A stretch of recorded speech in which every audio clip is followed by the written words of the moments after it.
Knutson, Knutson.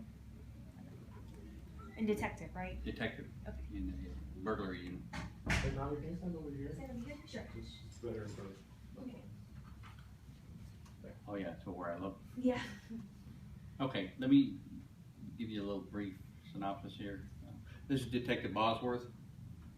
Works burglary unit also with me, and he was out. We were called out over the weekend on this because we were on call, and so he came out and assisted with the some of the stuff we did. So there was a burglary in the 5000 block of Blue Spruce Circle about 3:30 a.m. on Saturday morning. The front door was forced open. The suspects took firearms, ammunition, and small electronics. The victim had video surveillance of the residence, which caught two suspects in the residence. The victim's girlfriend created a flyer and they posted it throughout the neighborhood. One of the suspects contacted Miss Acosta and gave her his contact information and some information about the burglary. He also returned some property to the victim, dropping it off, but they did not make contact with the victim. It was actually Officer Eric Heim who found the stolen property was hidden near the creek behind the suspect's residence. Information provided by the suspect who contacted Miss Acosta did help recover much of the stolen property, but the suspect would not make contact with officers or investigators.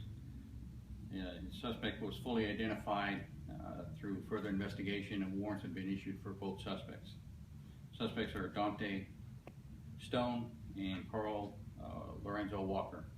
And Mr. Walker is still at large. Mr. Stone is supposed to self-surrender today or tomorrow. What's so, I mean, I read the affidavits. What is so different about this case than most burglary cases?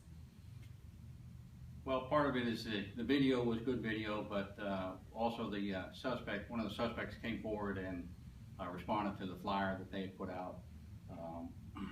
And like Mr. Acosta said, he, was remorseful, and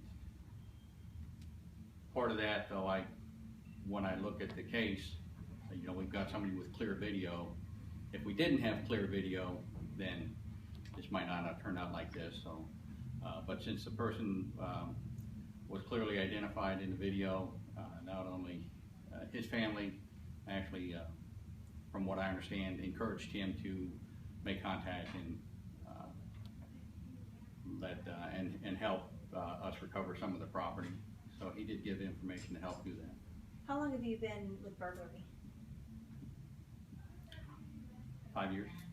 During your time, have you ever seen a case like this?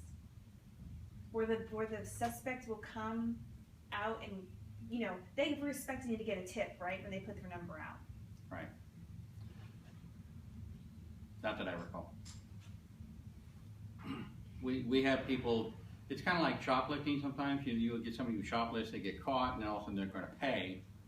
Like I said, this person was caught very clearly on the video and stuff, and it was just a matter of time before he was identified. But we also get a lot of video. The home security video is good, but just because we have somebody on camera doesn't mean we know who they are.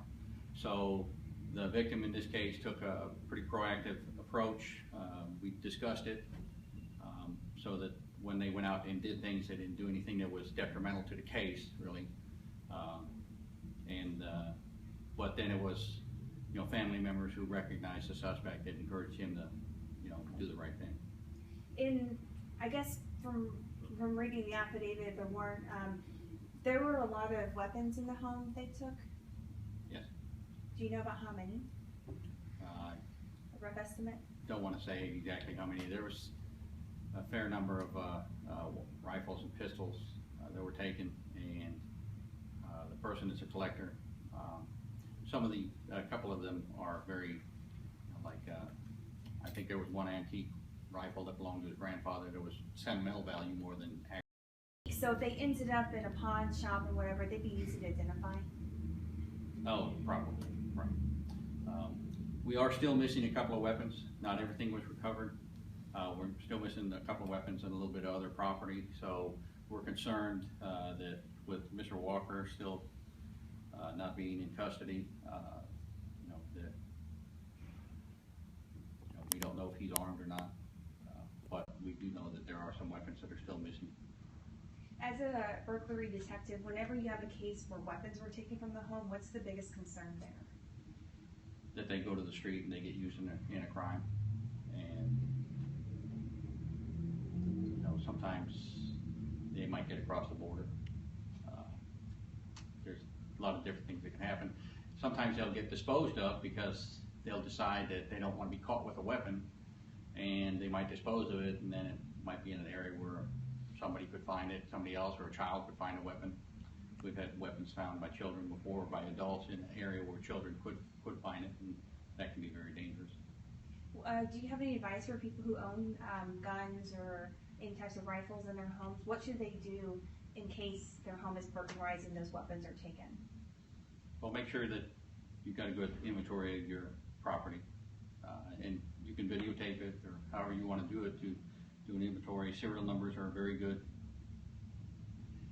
With weapons, firearms, you want to make sure you've got them secured very well. You can also buy trigger locks, and a lot of times you're supposed to have trigger locks on them. You should if you have children around for safety reasons. But if you got trigger locks on a lot of them, they're very difficult to get off. They'd have to drill those off. But if you get a good quality safe, you can buy some inexpensive safes, and they're probably not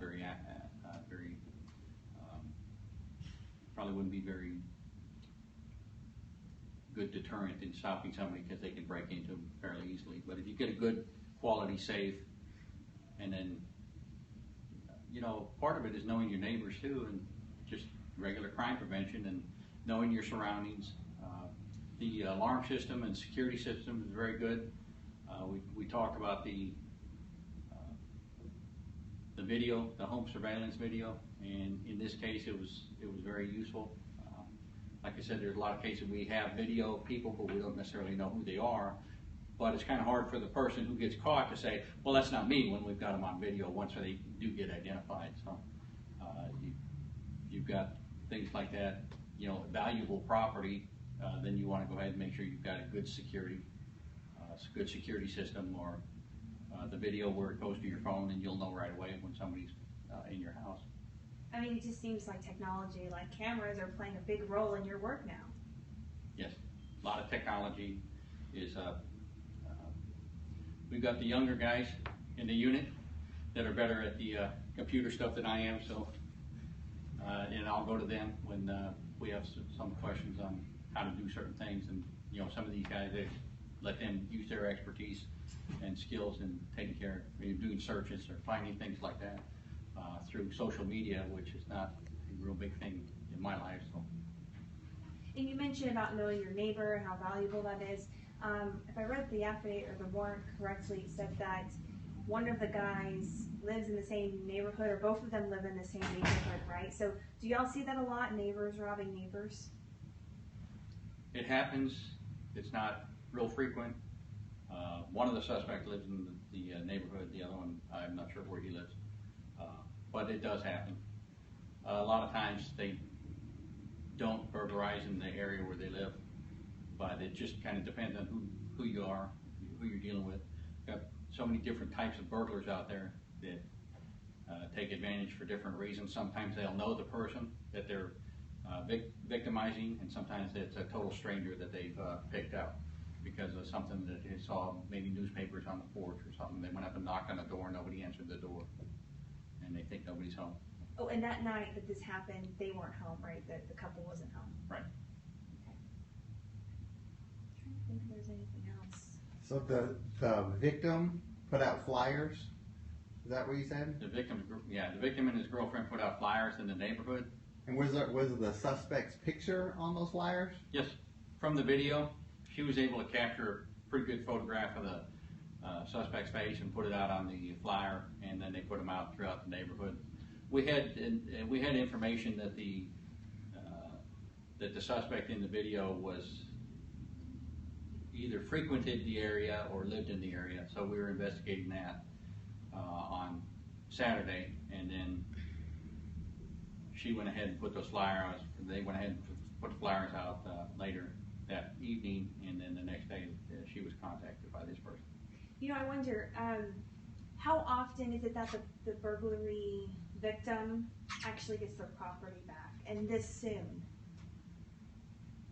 Well, part of it is depending on what the circumstances of the burglary, but it's not that often.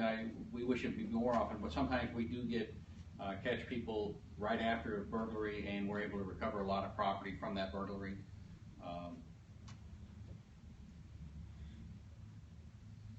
There was something else I wanted to. Well, so basically, if they get away initially, the chances of you getting your property back diminishes. It does, but it depends on what the property is and what type of, inventory or description you have and what they do with it. So if they're caught with it,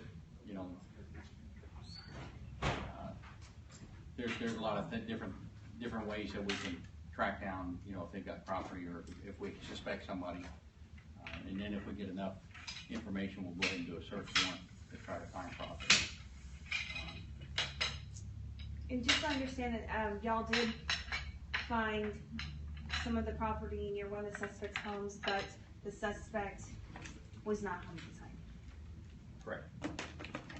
So one suspect said he's going to turn himself in, the other y'all have not had contact with. Correct. Do you know if either of them have history of burglaries, charges, or anything? That's no comment. Okay. Let's see, there was Thank something you. else I was going to mention on. Did the victim get her property back, or is it in evidence right now? No, they got their property back. We processed the scene when we recovered the property, and then we were able to get what we needed and then release the property back to the victim, so it's now properly secured. And then was the grandfather's gun, was that one of them that was recovered? Yes. I'm good. Thank you. Good.